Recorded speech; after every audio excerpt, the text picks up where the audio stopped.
April 17th, 1963, East Berlin. A 20-year-old mechanic walks into a military motor pool, climbs into a Soviet tank, and turns the engine. His name is Wolfgang Engels, and for 2 years he's serviced the armored fleet of the army that shoots anyone who crosses the wall. He knows the tank can deflect rifle rounds and hit 70 kilometers per hour on pavement.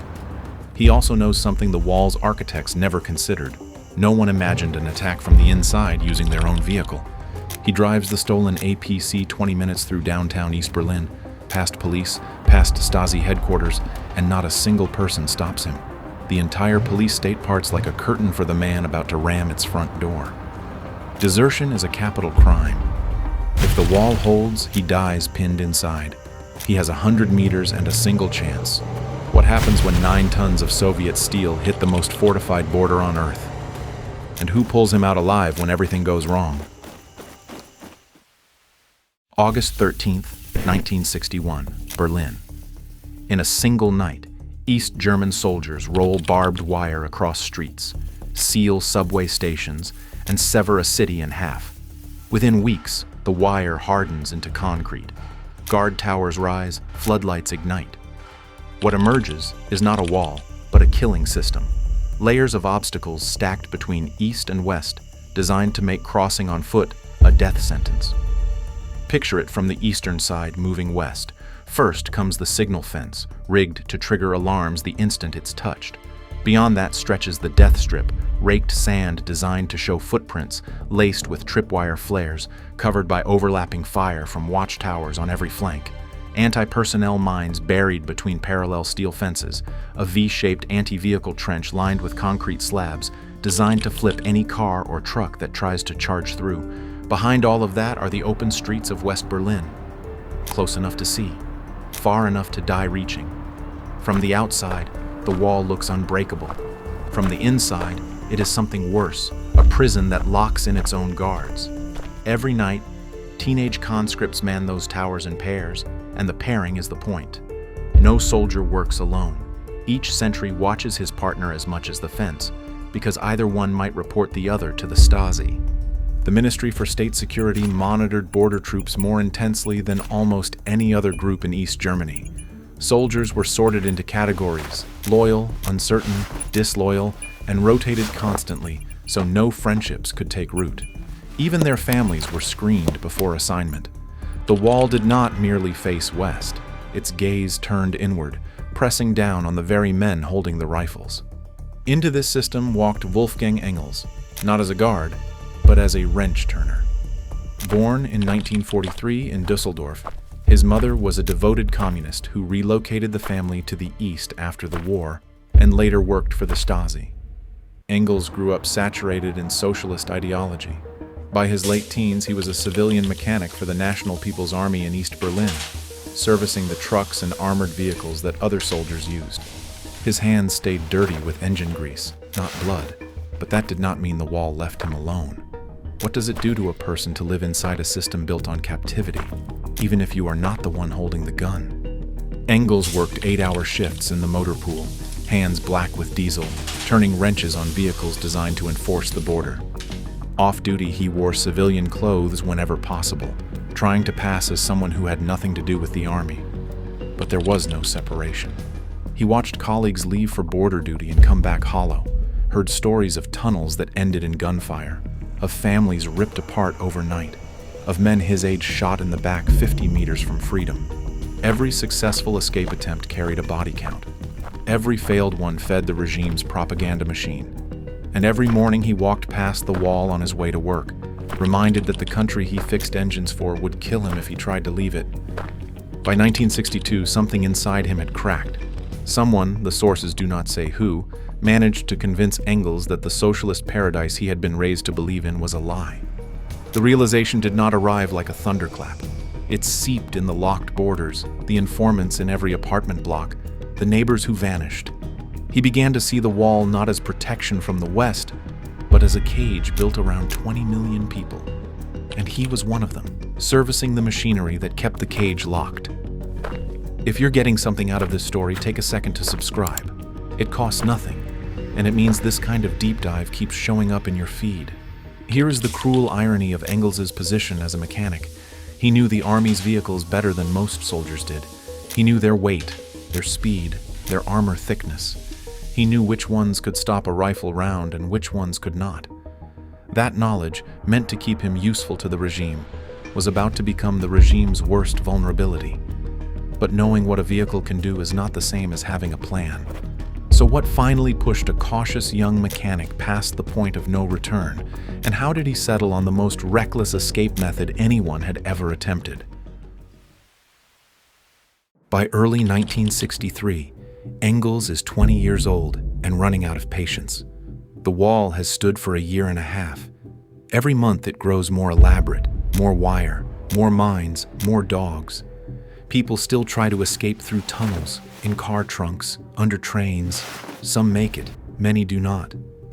Engels hears about every attempt because the Army talks, and mechanics hear everything soldiers say when their guard is down. He knows the wall's defenses in mechanical detail. He knows the anti-personnel mines buried under the sand. He knows the tripwire flares rigged to expose runners in blinding white light. He knows the dogs on overhead chains and the overlapping sight lines of the towers.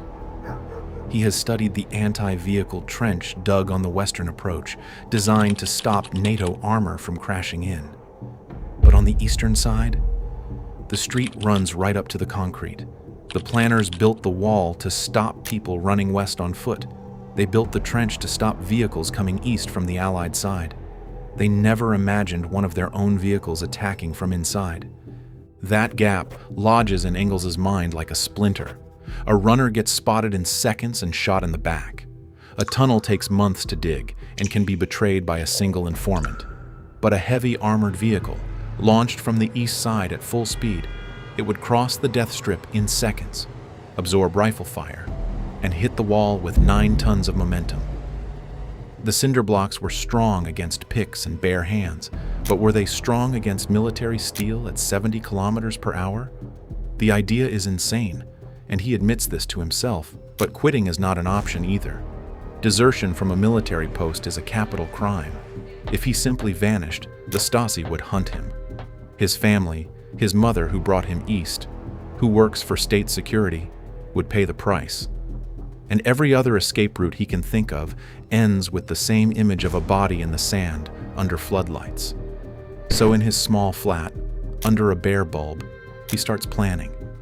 He needs a vehicle heavy enough to breach cinder blocks, armored enough to survive rifle fire during the approach, and accessible enough to steal without raising an alarm. He already knows the candidate. The BTR-152, a Soviet-built 6-wheeled armored personnel carrier weighing nearly 10 tons. Frontal armor of 8 to 14 millimeters, enough to deflect small arms fire. Top speed of 70 kilometers per hour on pavement. Open top hatch, which means he can climb out if the vehicle gets stuck.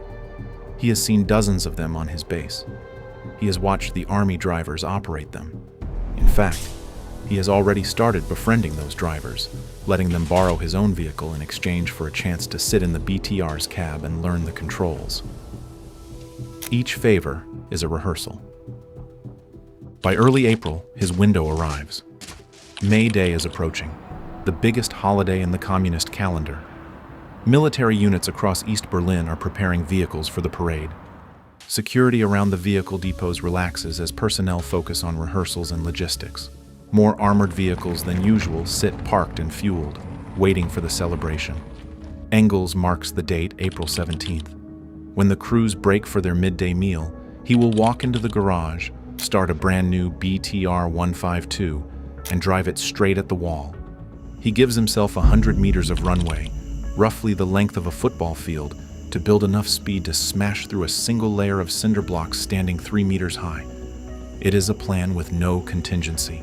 If the engine stalls, he is caught. If the wall holds, he is pinned. If the guards react fast enough, he is dead. He knows all of this. He also knows that staying means a lifetime of servicing the machines that keep people imprisoned. That calculation, simple and brutal, is the only math he needs. He has stopped asking whether to do it. He is only asking when. But stealing the vehicle is only half the problem. The base sits deep in East Berlin.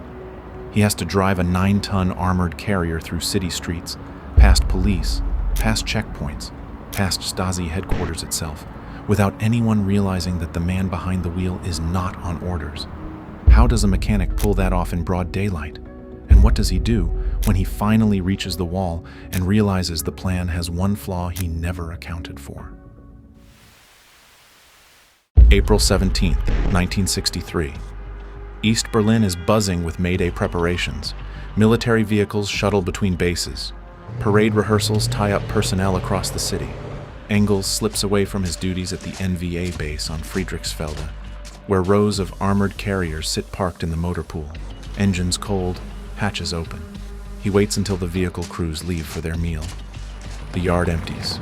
No one questions a mechanic walking among the trucks. That is his job. He climbs into the cab of a factory-new BTR 152, grips the starter, and turns it. His hands are steady. The diesel engine catches on the first try, and 6 wheels bite into the mud. The roar fills the depot. No alarm sounds. Not yet. He reverses out of the line, swings the nose west, and rolls through the gate. East Berlin's streets absorb him. The city is thick with military traffic. One more armored carrier draws no attention. A highway patrol car spots him, but the driver sees a uniformed man behind the wheel of a military vehicle and waves him through. Engels keeps his speed steady and his face forward. He motors down Stalin Alley, crosses the Spree River, and turns south into Treptow. Every traffic light is a gamble. Every police officer on the sidewalk is a second away from recognizing that this vehicle has no escort, no markings, no convoy ahead of it. Past Stasi headquarters, past the Soviet War Memorial, his heart slams against his ribs. 20 minutes. That is how long the drive takes. 20 minutes of threading a stolen armored carrier through the capital of a police state without a single person stopping him. Police officers at intersections see a military vehicle and halt civilian traffic to let him pass. Soldiers on the street glance at the BTR and look away. It is a common sight during parade season. The wall's architects imagined every sabotage from outside: NATO tanks, Western commandos, spy tunnels. They never imagined the threat coming from their own motor pool, driven by a man whose job was to keep those vehicles running. At 7:40 p.m., Engels reaches Elsenstrasse. The wall stands 100 meters ahead, a row of gray cinder blocks topped with wire, lit by the amber wash of floodlights. He can see the watchtower. He can see the guards. He has driven 9 tons of stolen steel through the capital of a police state, and no one has fired a shot. That ends in about 30 seconds. And then, in a burst of reckless impulse that will define his story forever, he does something no escape plan would include. He slows the APC, leans out, and shouts at a group of teenagers standing on the sidewalk. "I'm leaving for the West. Who's coming with me?" Nobody moves. Nobody climbs in. He seals the rear hatch, faces forward, takes one breath, drops his foot on the accelerator. The BTR 152 surges, 6 wheels clawing the pavement, engine screaming toward its limit. 9 tons of steel eat the 100 meters in seconds.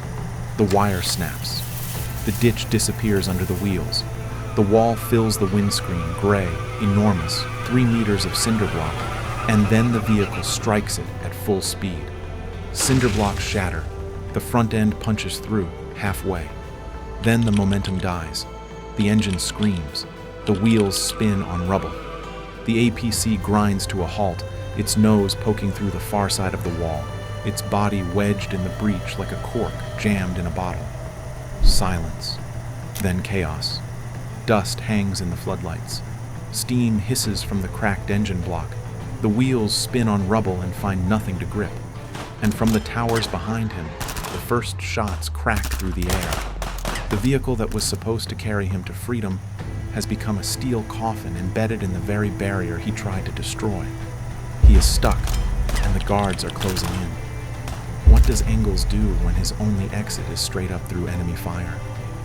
And who could possibly reach him before the guards do?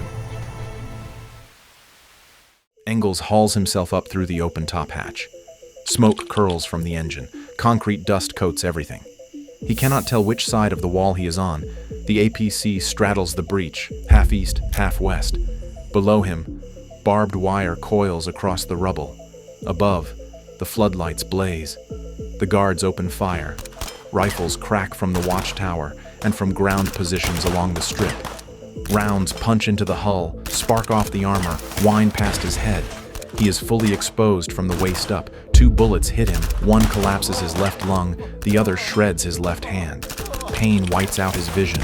Blood soaks his uniform. He cannot stay in the vehicle. The APC is dead, engine gone, wheels locked in rubble. Staying means bleeding out while guards close the distance for a kill shot. His only option is over. Up the crumpled front end, across the wire, over the top of the wall, and down the other side. He drags himself forward on his elbows, one arm useless, his chest filling with blood. Barbed wire catches his uniform, his skin, his hands. Each movement tears new gashes. He wriggles up the angled hull, reaches the top of the wall's broken edge, and finds himself perched 3 meters above the West Berlin pavement. Behind him, muzzle flashes strobe the dust. Rounds clip the wire centimeters from his face. He drops. The fall slams the air from his remaining lung.